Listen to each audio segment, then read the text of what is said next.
This is If My People Bible Study 162, the book of Ezra, which follows the last book we just finished. And it was on or about 457 to 444 BC that these scrolls were written, released. Ezra basically means help. And in a correction, I mentioned Hezekiah's a lot for the temple, and I don't want to get anybody confused with what I've said, that Hezekiah restored the temple cleanliness, and here we're talking about the inferior temple being built after their release from Babylon, and this is Zerubbabel or Nehemiah that I'm talking about, that they did not follow Ezekiel's instructions. The 13 scrolls written by Ezekiel long before they're given plenty of time to follow, and yet these individuals, plus Yeshua, Sariah, and Reliah, Mordecai, Bilshan, Mispar, Bigva, Rehum, Beno, all those people, respected people, just chose to ignore it. And so Ezra is just like the book we just finished, and through Nehemiah, is that it's a sad example of a half-hearted attempt at hearing and obeying the word. So in chapter 1, verse 1, in the first year of Cyrus, the king of Persia. Now, Cyrus is like a title. This isn't exactly a name like Bob or Jim. In order to fulfill the word of Yahweh spoken by Jeremiah, Yahweh moved the heart of Cyrus, king of Persia, to make a proclamation throughout his realm and to put it in writing. And this is what Cyrus, king of Persia, says. Yahweh, the Elohim of heaven, has given me all the kingdoms of earth and has appointed me to build a temple for him at Jerusalem in Judah. Well, first of all, people argue, and this is errant because this isn't all the kingdoms of the earth.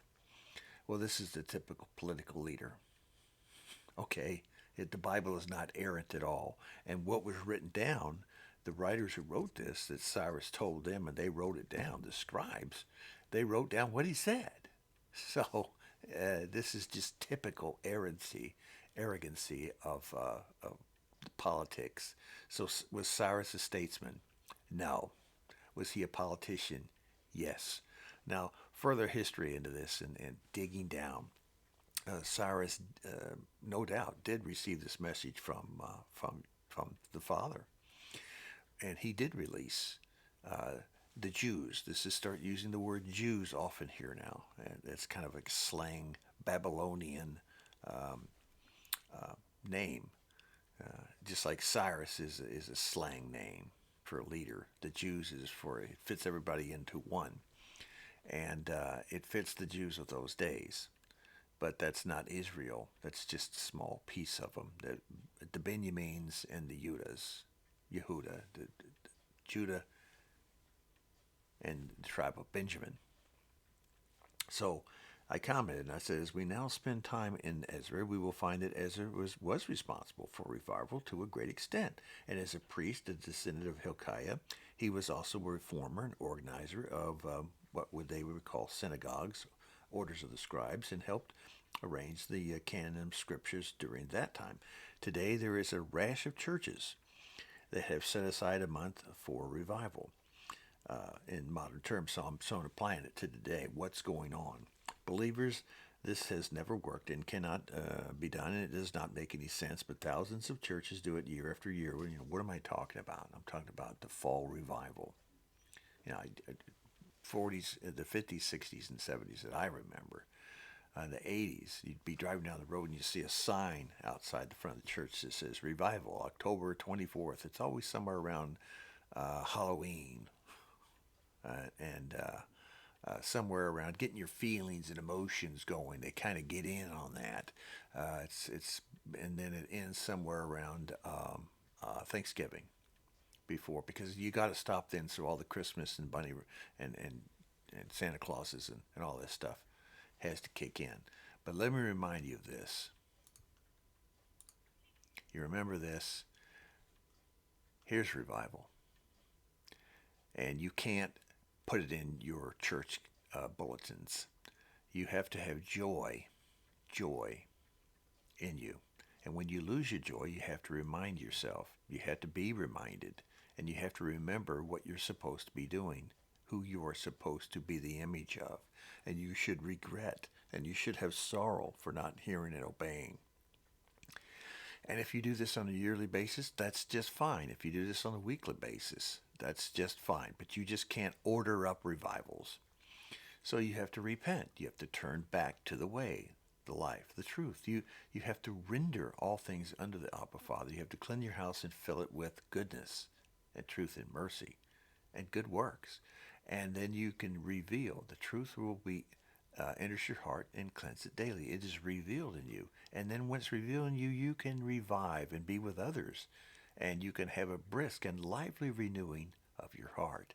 So once that has happened, you are purified. You are renewed. And because you walk in righteousness now, you are stored. You are restored. And you're stored up and you're full of joy. Okay? That's what I'm talking about. Does this happen in the book of Ezra? Do they order up a revival? Yeah, they do. Does it work? No, it didn't. It ends pathetically. It's a temporary, joyful feeling that quickly goes away. That once the storm clouds come, all the faith just fades away, and you hide in your house. Now, I also noted in verse chapter 1 that a number of people came back.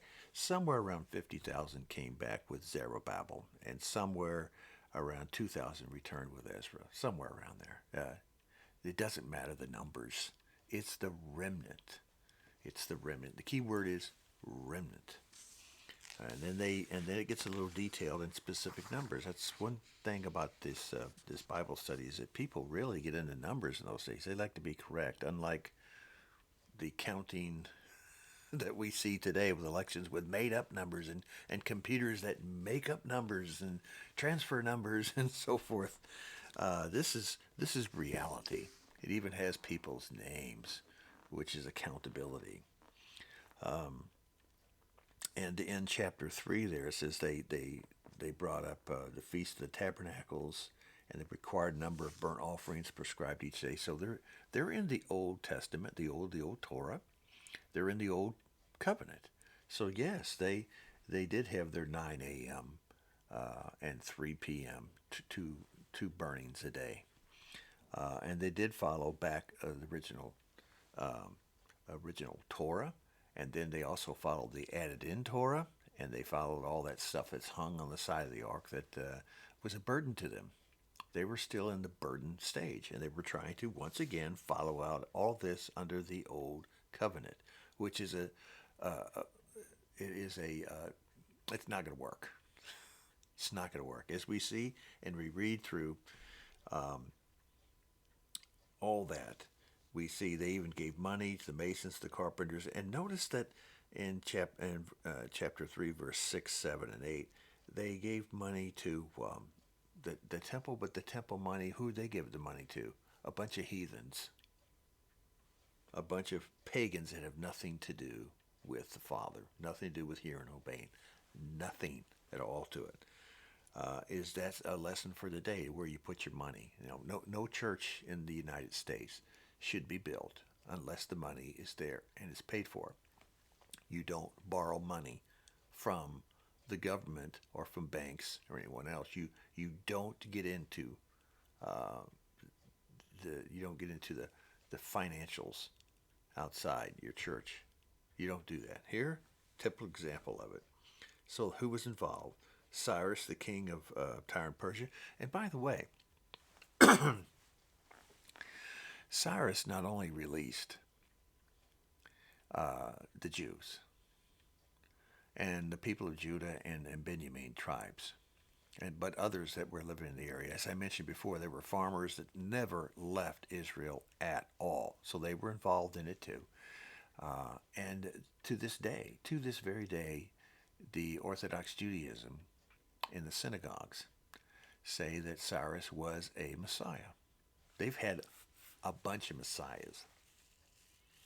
I don't have the number listening because the Bible doesn't specifically say. You'd have to go to all the sages and Torah, the mystical nonsense and Kabbalah and Talmud, and then they all come up with their numbers, magical numbers about how many messiahs have occurred. But the word says, the Bible says that there will be many messiahs, many antichrists.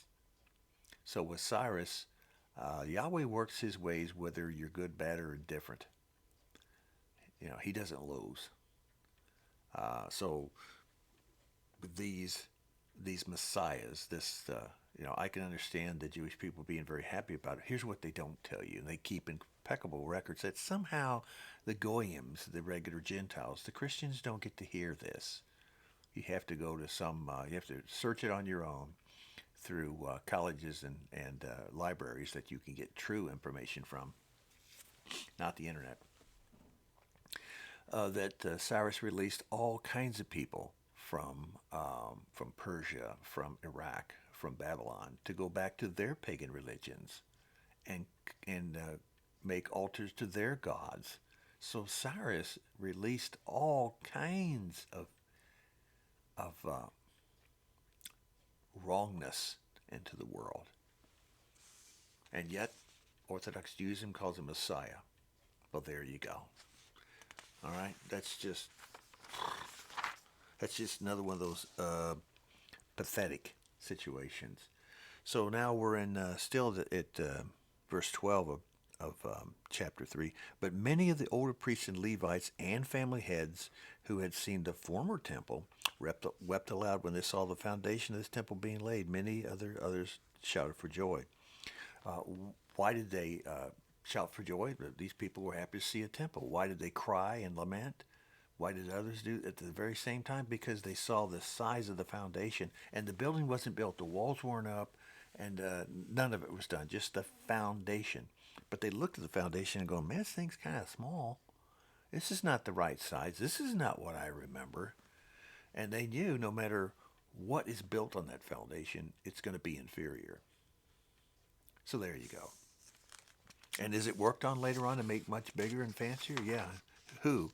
By the Hasmoneans, by the Umidians, the King Herod. And that's why Yeshua had nothing to do with the temple. It didn't mean anything to him at all. Now we're in chapter 7, and I'm reading verse 26. Whoever does not obey the Torah of your Elohim and the law of the king must surely be punished to death, banishment, confiscation of property, and imprisonment. And our comment is this: at this time in Israel, the book of the law, the Levitical law, was still being obeyed. This would include royal law, Torah added in Levitical law, and now even the king's law. It never seems to end, as it does in the United States. We have 50,000 federal laws. We have 300 some odd thousand state, local, and statutes. Now we have governors. At the time of this third edition, creating this, writing this Bible, we have governors making their own laws up and just saying it's law. Just like that. The legislation, the Congress, have just turned their backs on the people, and we're forcing to eat more laws that we cannot possibly obey, such as is in the days of Ezra. Nothing much has changed. So it ends, the book of Ezra ends with a worse situation. All these people have returned. They've woken up a little bit, and then they've fallen asleep again. And that's how Ezra goes. But how do we apply that in life? Don't do what they do. Just don't do what they do.